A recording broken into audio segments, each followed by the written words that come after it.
लिङ्गाष्टकमिदं पुण्यं यः पठेत् शिवसन्निधौ शिवलोकमवाप्नोति शिवेन सह मोदति।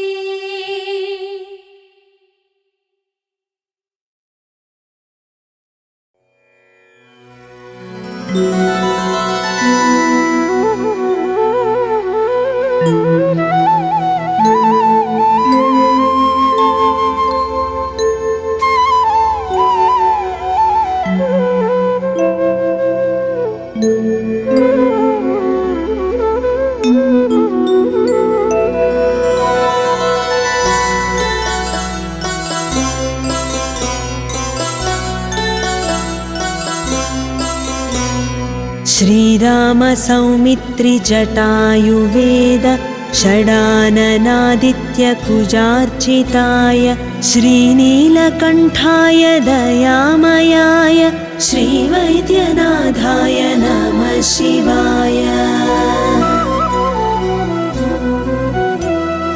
गङ्गाप्रवाहेन्दुजटाधराय त्रिलोचनाय स्मरकालहन्त्रे समस्तदेवैरभिपूजिताय श्रीवैद्यनाथाय नमः शिवाय।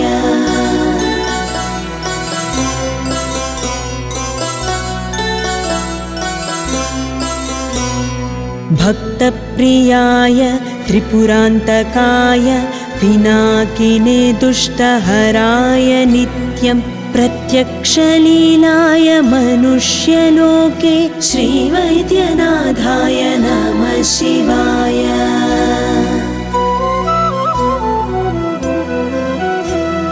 प्रभूतवातादिसमस्तरोग प्रनाशकर्त्री मुनिवन्दिताय प्रभाकरेन्द्वग्निविलोचनाय श्रीवैद्यनाथाय नमः शिवाय।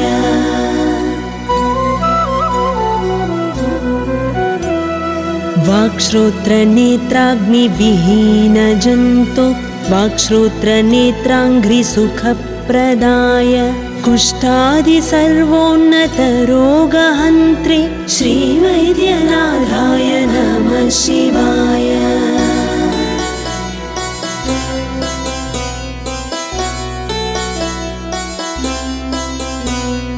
वेदान्तवेद्याय जगन्मयाय योगीश्वरध्येय पदाम्बुजाय त्रिमूर्तिरूपाय सहस्रनाम्ने श्रीवैद्यनाथाय नमः शिवाय।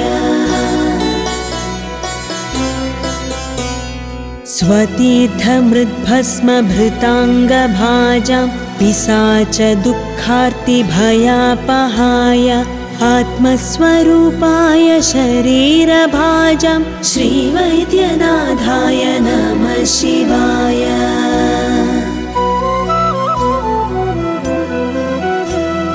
श्रीनीलकण्ठाय वृषध्वजाय स्रग्गन्धभस्माद्यभिशोभिताय सुपुत्रदारादिसुभाग्यदाय श्रीवैद्यनाथाय नमः शिवाय। बालाम्बिकेश वैद्येश भवरोगहरेति च जपेन्नामत्रयं नित्यं महारोगनिवारणम्।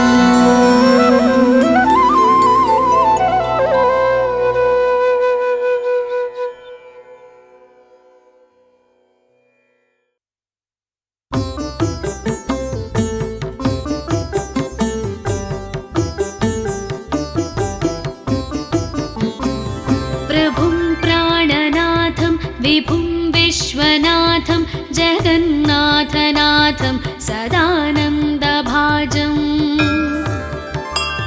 भवद्भव्यभूतेश्वरं भूतनाथं शिवं शङ्करं शम्भुमीशानमीडे।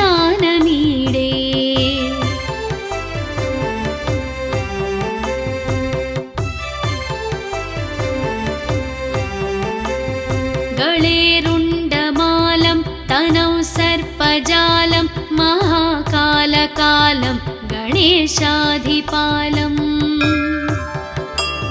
जटाजूटगङ्गोत्तरङ्गैर्विशालं शिवं शङ्करं शम्भुमीशानमीडे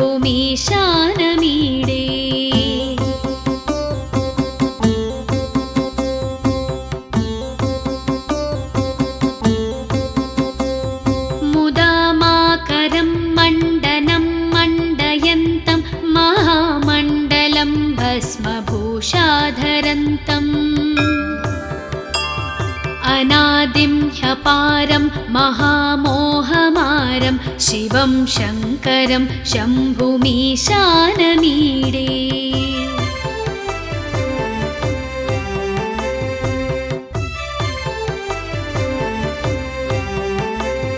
वटाधो निवासं महाट्टाट्टहासं महापापनाशं सदा सुप्रकाशम् गिरीशं गणेशं सुरेशं महेशं शिवं शङ्करं शम्भुमीशानमीडे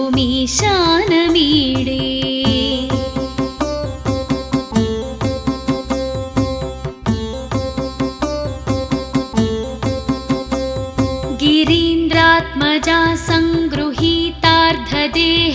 गिरौ संस्थितं सर्वदा सन्नगेहम् परब्रह्म ब्रह्मादिभिर्वन्द्यमानं शिवं शङ्करं शम्भुमीशानमीडे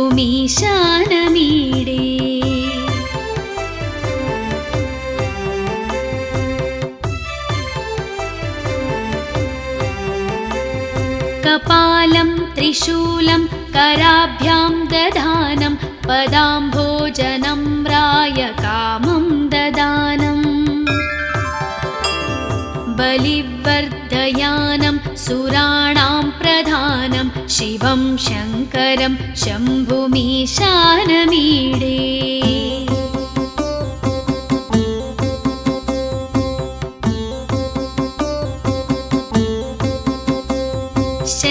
शरश्चन्द्रगात्रं गणानन्दपात्रं त्रिनेत्रं पवित्रं धनेशस्य मित्रम्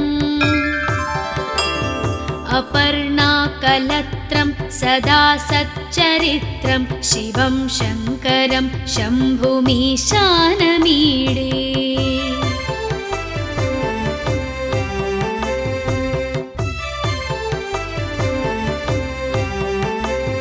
हरं सर्पहारं चिताभूविहारं भवं वेदसारं सदा निर्विकारम्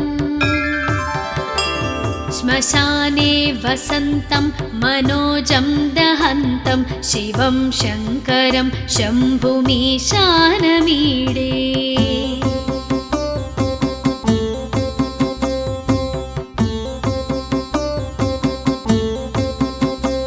स्तवं यः प्रभाते नरः शूलपाणे पठेत् सर्वदा भर्गभावानुरक्तः सपुत्रं धनं धान्यमित्रं कळत्रं विचित्रैः समाराध्य मोक्षं प्रयाति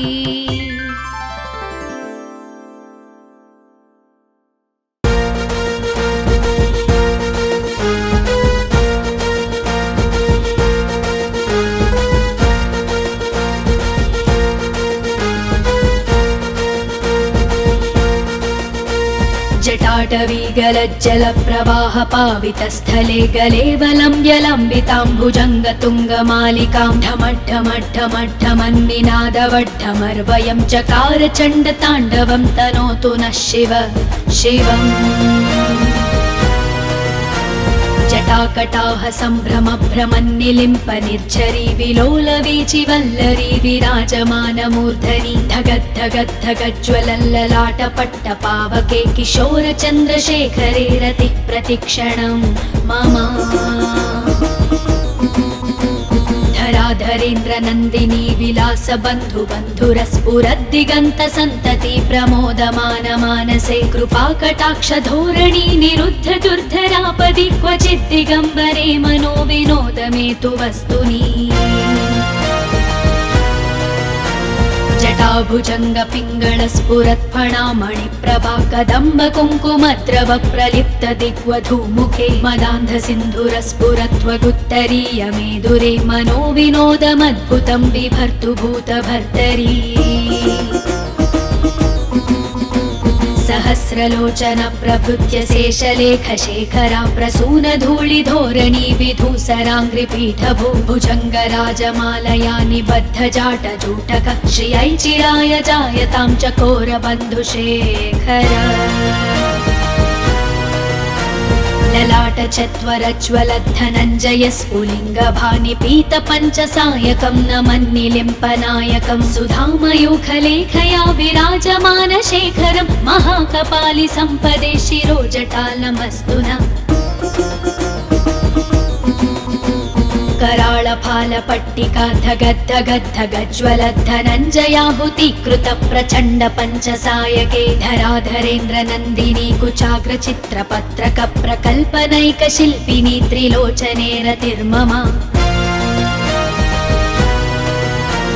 नवीन मेघमण्डली निरुद्ध दुर्धर स्फुरत् कुहूनिशीधिनी तम प्रबन्ध बद्ध कन्धर निलिम्प निर्झरीधर स्तनोतु कृत्ति सिन्धुर कलानिधान बन्धुर श्रियं जगद्धुरन्धर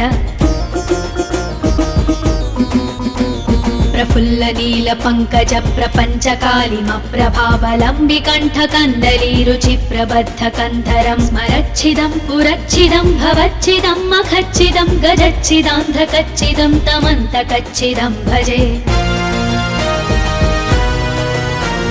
अखर्व सर्वमङ्गला कला कदम्ब मञ्जरी रसप्रवाह माधुरी विजृम्भणा मधुव्रतं स्मरान्तकं पुरान्तकं भवान्तकं मखान्तकं गजान्तकान्धकान्तकं तमन्तकान्तकं भजे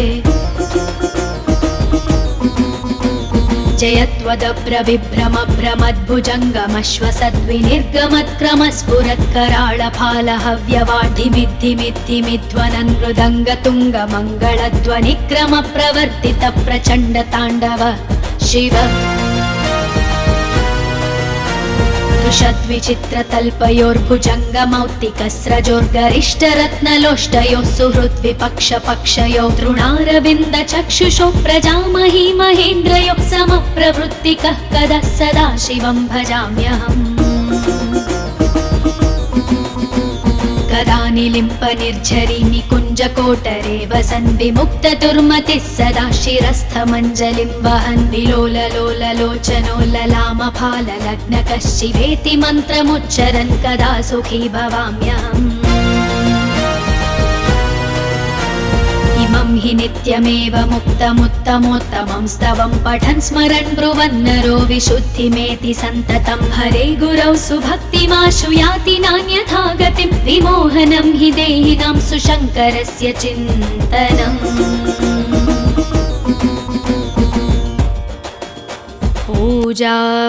पूजावसानसमये दशवक्त्रगीतम् यः शम्भुपूजनपरं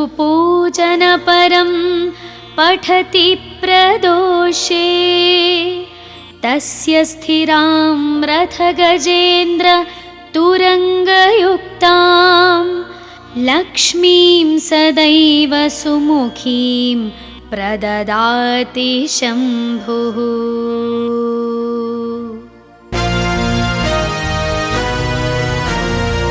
ॐ नमः शिवाय ॐ नमः शिवाय ॐ नमः शिवाय ॐ नमः शिवाय ॐ नमः शिवाय।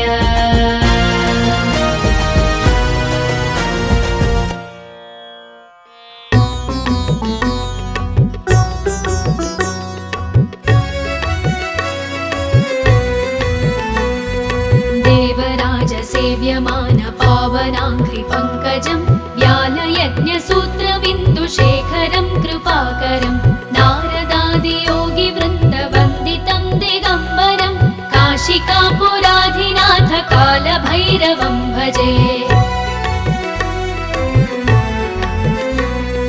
भानुकोटिभास्वरं भवाब्धितारकं परं नीलकण्ठं सीतार्थदायकं त्रिलोचनं कालकालमम्बुजाक्षमक्षशूलमक्षरं काशिकापुराधिनाथ कालभैरवं भजे। शूलटङ्कपाशदण्डपाणिमादिकारणं श्यामकायमादिदेवमक्षरं निरामयं भीमविक्रमं प्रभुं विचित्रताण्डवप्रियं काशिकापुराधिनाथ कालभैरवं भजे। भुक्तिमुक्तिदायकं प्रशस्तचारुविग्रहं भक्तवत्सलं स्थिरं समस्तलोकविग्रहं किङ्किणीलसत्कटिं काशिकापुराधिनाथ कालभैरवं भजे। धर्मसेतुपालकं त्वधर्ममार्गनाशकं कर्मपाशमोचकं सुशर्मदायकं विभुं स्वर्णवर्णकेशपाशशोभिताङ्गनिर्मलं काशिकापुराधिनाथ कालभैरवं भजे। रत्नपादुकाप्रभाभिरामपादयुग्मकं नित्यमद्वितीयमिष्टदैवतं निरञ्जनं मृत्युदर्पनाशनं करालदंष्ट्रभूषणं काशिकापुराधिनाथ कालभैरवं भजे। अट्टहासभिन्नपद्मजाण्डकोशसन्ततिं दृष्टिपातनष्टपापजालमुग्रशासनम् अष्टसिद्धिदायकं कपालमालिकाधरं काशिकापुराधिनाथ कालभैरवं भजे।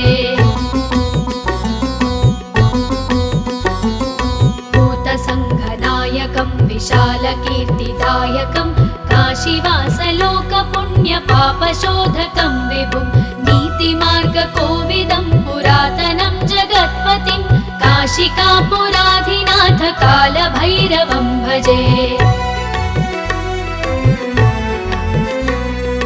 कालभैरवाष्टकं पठन्ति ये मनोहरं ज्ञानमुक्तिसाधकं विचित्रपुण्यवर्धनं शोकमोहदैन्यलोभकोपतापनाशनं ते प्रयान्ति कालभैरवाङ्घ्रिसन्निधिं ध्रुवम्।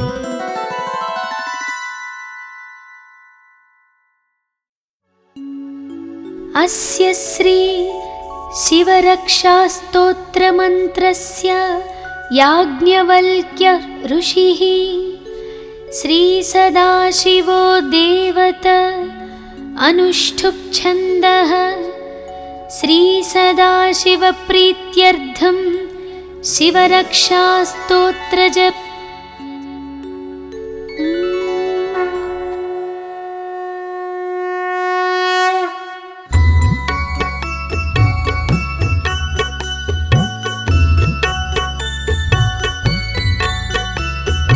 चरितं देवदेवस्य महादेवस्य पावनम् अपारं परमोदारं चतुर्वर्गस्य साधनम्। ॐ नमः शिवाय, ॐ नमः शिवाय।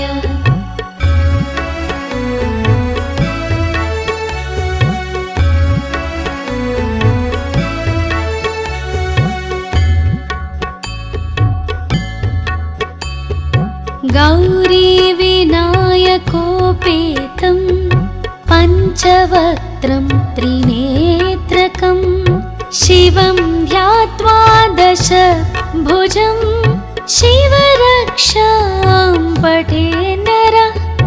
ॐ नमः शिवाय, ॐ नमः शिवाय।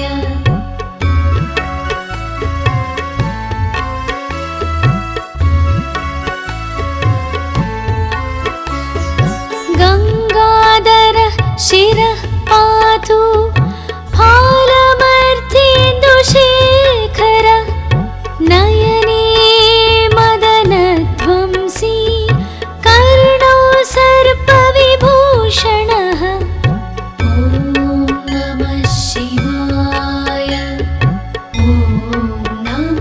शिवाय।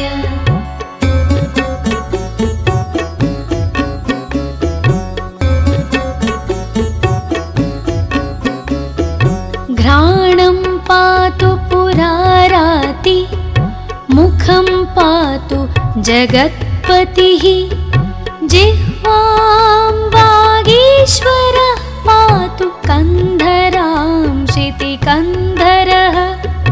ॐ नमः शिवाय, ॐ नमः शिवाय।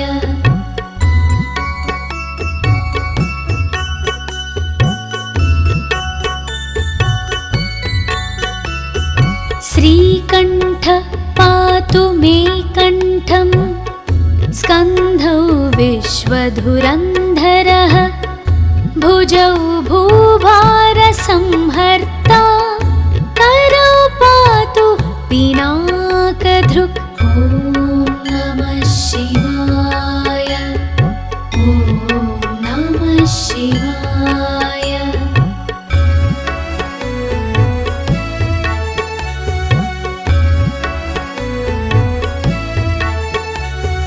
हृदयं शङ्कर पातु, जठरं गिरिजापति, नाभिं मृत्युञ्जय पातु, कटीं व्याघ्रजिनाम्बर।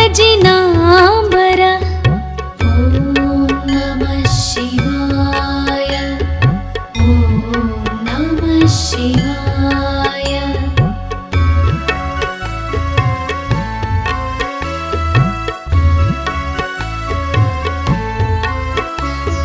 सक्थिनी पातु दीनार्थ, शरणागतवत्सलः, पुरो महेश्वरः पातु, जानुनी जगदीश्वरः, जङ्घे पातु जगत्कर्ता, गुल्फौ पातु गणाधिपः, चरणौ करुणा सिन्धु, सर्वाङ्गानि सदा शिव। ॐ नमः शिवाय, ॐ नमः शिवाय।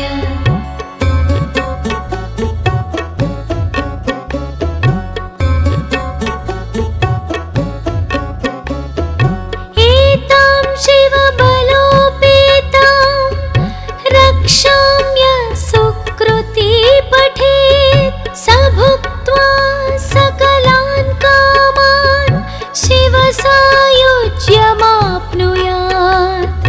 ॐ नमः शिवाय, ॐ नमः शिवाय।